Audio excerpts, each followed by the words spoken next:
So tonight we're going to do a book review. This is two books in one, but I read the first book, which was Big Sky Summer. And the title of the two books together is called Cowboy Homecoming. But this first one, Big Sky Summer, is by one of my favorite authors, which is lael Miller. When his childhood sweetheart returns home to Parable, Montana, Walker Parrish can't ignore that his, quote, act now, think later, end quote, passion for beautiful Casey Elder has had consequences. 2 teenage consequences. This tough cowboy has always wanted kids. Now with Casey back in Parable, he's getting a second chance at the first love he couldn't forget. And the family he's always dreamed of. Now, I'm going to tell you what I think of the book. This is what I took away from it. These two lovebirds are definitely the definition of crazy in love. Head over heels or head over boots. And love made these two characters just downright insane. These two share 2 kids together, but Casey made the decision a long time ago, based on her career, not her heart, to keep the kids away, even from their father, saying that they were test tube babies. And even Walker for years had thought the 2 kids were more of him like an uncle than a father. But thanks to Mama Casey Elder, she decided that she didn't want to be in a marriage. She didn't want to be tied down to Walker. Yet the romantic magnet, which was undeniable, and she started longing for the roots. So she came home to Parable, Montana after a while, and Casey wanted the kids to know the truth. Walker was their dad. Yet she didn't want the kids to hate her. Walker reassures her that he will be right there, through thick and thin, right with her, when she tells them.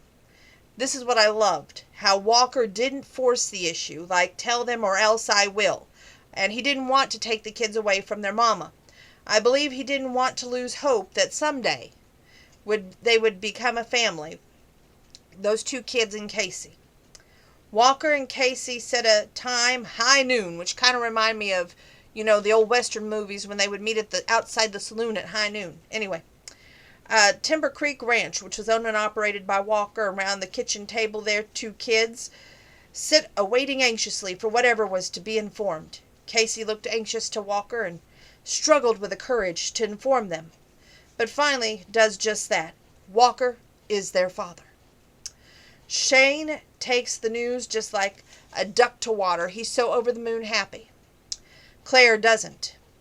You knew how much we wanted a dad, and you lied, letting us believe that we were freaks conceived in a lab, Claire said.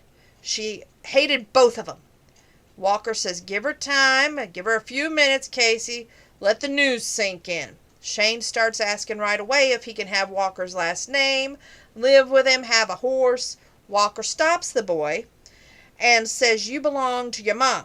As for the horse and the last name, we'll discuss that later after the dust settles and everybody's on the same page. I respect that in him because he's not forcing the issue. He's not forcing things on him. He's just letting life handle it as it should. And I think that's a great man right there. At that moment, Casey realizes that he didn't plan on taking her kids away and walks to the porch to have a discussion with daughter Claire. Claire says, did Walker even want us? Casey says he didn't even know. She led Walker to believe that there was another man in her life. A year later, after she had Claire and Shane was on his way, she knew that she had to tell the truth. She had to tell Walker the truth, who was rightfully upset, and not because Shane was on the way. He wanted all 4 of them to be a family. And Casey says she wasn't ready for that. This upsets Claire greatly. With her remarks and Claire's anger, it just fires back with a sharp tongue, pointing out that they could have been regular people. Then Casey tells her daughter, if I could go back, I'd do a lot of things different. Claire, still upset, dismisses her mom with a whatever remark, and Briley's, which is Walker's sister, asked to take her new niece and nephew on a horseback ride. Supper into town, leaving Walker and Casey alone. Now Walker tells Casey the worst part's over, and Casey just breaks down into tears. Walker comforts Casey. The 2 are destined to have history repeat itself again, if you catch my drift. To which, afterwards, Walker informs Casey this time that if she's expecting, they would do things right. They'd wed. Casey isn't thrilled to hear Walker say that, so he informs her, raise a child as a team, together, not you in one place and me in another. It turns out slightly cold between the two. Now this is a part I find interesting, because Casey realizes on her own that she was trying to pick a fight with Walker, so it gives them time to think. Walker says, take all the time you want, but it isn't going to be business as usual. Days of being family friend are over. He wants to be the father to both. And Casey says good luck with Claire. Walker informs her she'll come around in time and realize that everybody makes mistakes, often with the best of intentions. She replied, I hope you're right, Walker. And Walker says, hey, do me a favor. I love this part, because you could tell he's really caring from the heart.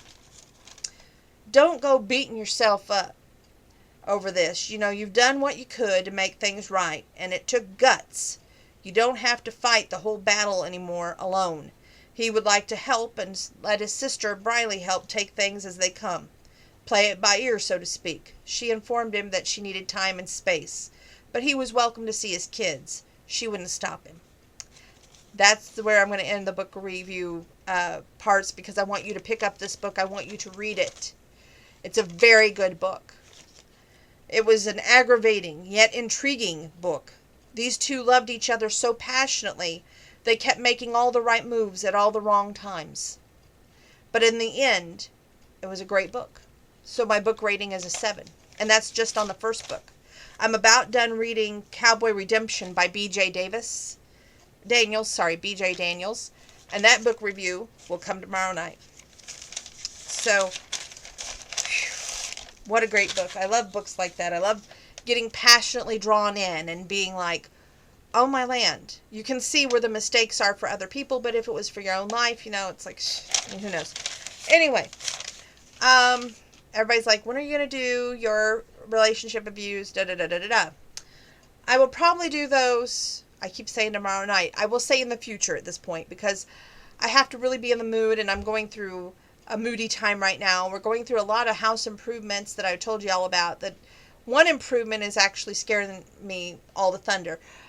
We had a gentleman come out and he fixed the porch, but he went downstairs and we thought he was putting a board from the back of the house to the porch. He did not do that. He put this long pole, which looks like a support beam, and took what was supporting one of the beams out, and the house is literally on this one beam, and it's mind-boggling to say the least, and it's scary, but it's just one of those things. Gonna have to get used to it, I guess. It's a little scared, but right now I'm gonna send you all off with a song. So this is the end of this video. Stay tuned for video 2.